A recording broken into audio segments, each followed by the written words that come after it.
Kansas, and I never even got saved, actually. But I was there every Sunday, whether I was hungover or not.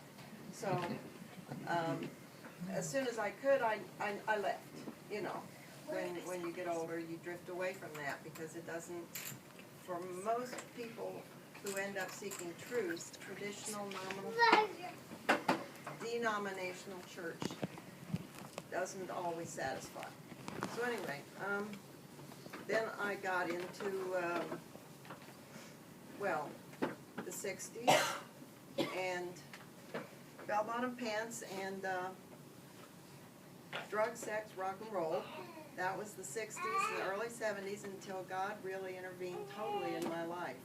And so I was radically saved in that time period of the, quote, Jesus movement.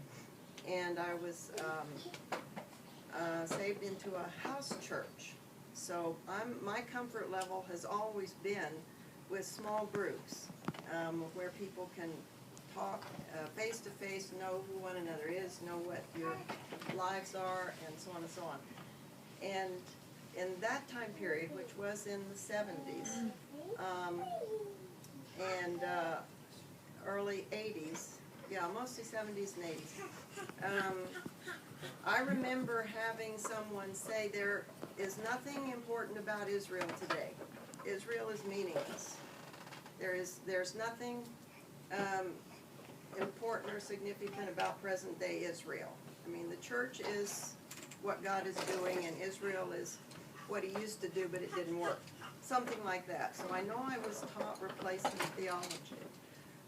And some people will have a testimony that they always loved Israel. They always felt something for the Jewish people. They always had this draw. And I didn't. I mean, I really didn't until one day in 1990, I had an occasion to go to a new Messianic Jewish congregation. I didn't go for myself, but I was taking someone there to meet someone else and found myself there. And that was the time that my life began to be transformed. I walked in the door and I was struck with the difference in what this group was doing, how they were doing it, the literature on the table.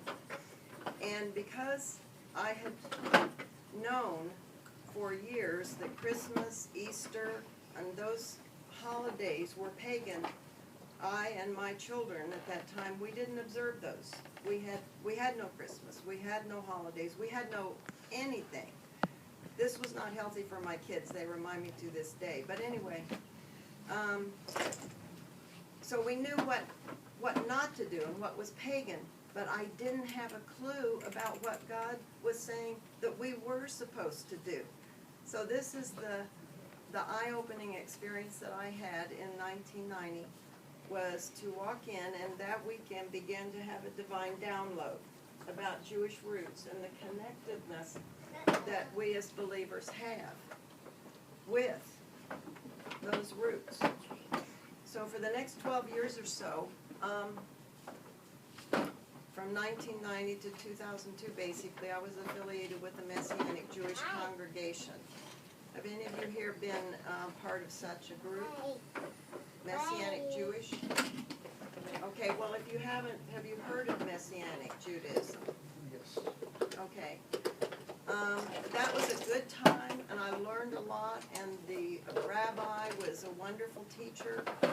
The catch of that is, for a non-Jewish person, there is a very limited place, a limited vision, a limited future. If you're not Jewish, they don't quite see you as being a part of Israel. And so that kind of ran its course for me when I was actually in Israel, which was I had gone to Israel for the first time in 1999 with YWAM school. Do you know YWAM? Youth with a Mission. It's a very large international, non-denominational missions organization. But anyway, an opportunity came up. I knew it was from God. I put everything in storage in April of 1999 and came to Israel for the first time to attend this school of intercession, worship, and spiritual warfare outside Jerusalem. So that's how I got to Israel the first time. Stayed for about 4 months. Left, came back, left, came back. So here I am in Israel in 2003, and I had rented a small house in Ashkelon, Israel. Have you heard of Ashkelon? Okay, think rockets. Think recent war, 50 days, endless rockets. That was Ashkelon, which is just north of Gaza. So, as it turned out, I lived there in this little house near the sea for about 4 years. But during that time, I came to the end of myself and all I understood and what was true and how to be and who I was and any of this stuff. It didn't make sense anymore because Messianic Judaism didn't give me a vision for who I was or where I fit in God's plans and purposes. And then I came into the understanding that really there is no such thing scripturally as Israel and the church. There are not two entities that God has ever worked with in history. He has not had two peoples. How many peoples has God had? One, right? Okay. So there's really one people. And if you go through, you know, the Hebrew scriptures and all the stories of the Israelites and the Exodus and all of these things, there is one people that God has been working with all along. And that became a very pivotal turning point in my whole understanding that really there is one people of God, and the name of that people of God is what? Israel? Can you give us multiple? No. So anyway, 2003. And so I've been walking and growing in that understanding ever since. And it is, I care for people who are drawn to, like I said, the God of Israel, the people of Israel, and the land of Israel. And I would just like to be available to you for any questions or anything like that. I've been in Israel basically since 1999 without a plan, since I went there for that one course. And I have not lived in the United States for any length of time since then. Actually, this is my first time back in the States in 8 years. Presently, I have 2 homes, one in a Druze village on top of Mount Carmel, which is the Haifa area. And I've been there for 4 years, and I just completed a master's degree at Haifa University. And then I also, since 2008, have maintained an apartment in Aqaba, Jordan. Does anybody know where Aqaba, Jordan is?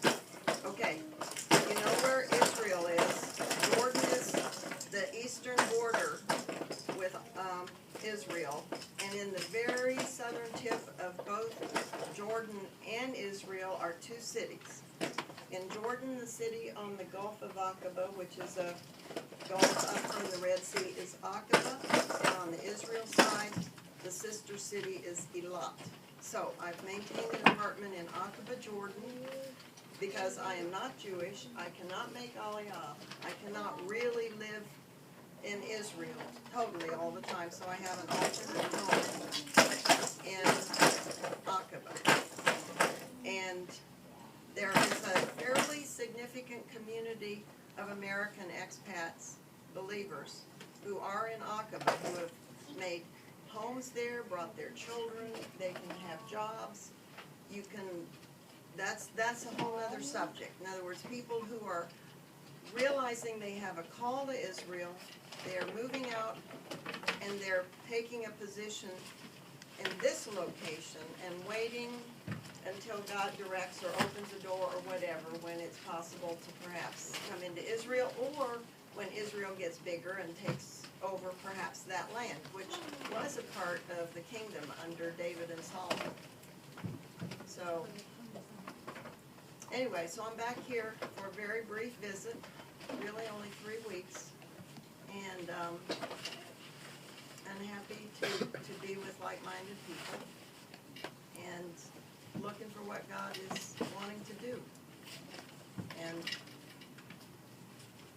really, whatever He's doing, these are amazing days. Amazing days. Yeah. Yeah. My name is Brian. My wife, we started going to fellowship, and now we call it a church now. We worship on the Sabbath and Friday, sundown to, and everything. And I'm just kind of curious, have you really felt like the spirit change? Not the spirit change, but the atmosphere. Because I know there's other entities. I know there's Islamic and there's Christian and there's other different religious out there. So there's always chaos out there. And of course, with the physical, also comes the spiritual chaos and war going on there. I mean, it's a lot different than. I mean, I can only imagine probably would have to be. Can you tell us a little bit about that? It's what different is Israel, over there. I know that we can walk freely and say whatever we want around here, but I'm pretty sure you can't do that over there. I mean, there's actually a bit of a limitation in Jordan because it's a Arab Muslim country. So there you do have some you have to respect the culture and their values, which are really, actually, and surprisingly, more believers seem to feel comfortable in Jordan than they do in the United States, because there's more modesty, there's more family values, there are things, there's not there the things that are on the street and, on televisions in the U.S.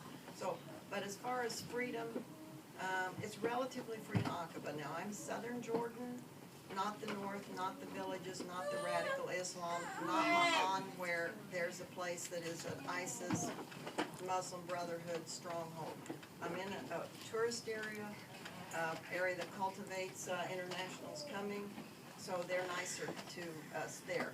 Okay, that's one scenario, which is Jordan, Arab, and Muslim, and some limitations, and definitely you do not preach the gospel, okay, there, openly, or, people they do get kicked out. It's against the law. Israel is very open in terms of the feelings of freedom, safety, life. Has anybody here been to Israel? Okay, y'all come. I'll tell you, we went down to Hutchison to the IMAX theater because they had this film about Israel. And we were all so hyped. We were so excited. We were like, oh, we're going to go down. You're going to feel like you're actually there. And we all left there oppressed and disgusted and sick to our stomach. It was so nauseating. Evil presence. Just evil. I mean, it was all from the Muslim and then the Catholic. And then it just felt so oppressed. It just did not have, we were all thinking, oh, we were going to just feel like home. And it just felt, we just felt awful. Okay, so Awful. this is from maybe not the perspective that. Yeah, National Geographic. Oh, it was sad. Very We just, secular, oh. and it's just, Well, as a believer in Israel, people come and it's like a touchstone. It's like you're touching some essence of your entire faith and being. And nobody comes there and comes back unaffected, it seems. But as far as freedom and openness, as far as the gospel, you cannot preach the gospel to minors. That's against the law. But it is, you can talk to adults. Now that's something where I have a personal issue, because I see people come who know nothing about Israel, the Jewish people, their religion, their beliefs, their values, and it's like they just don't have understanding, and they think they have answers.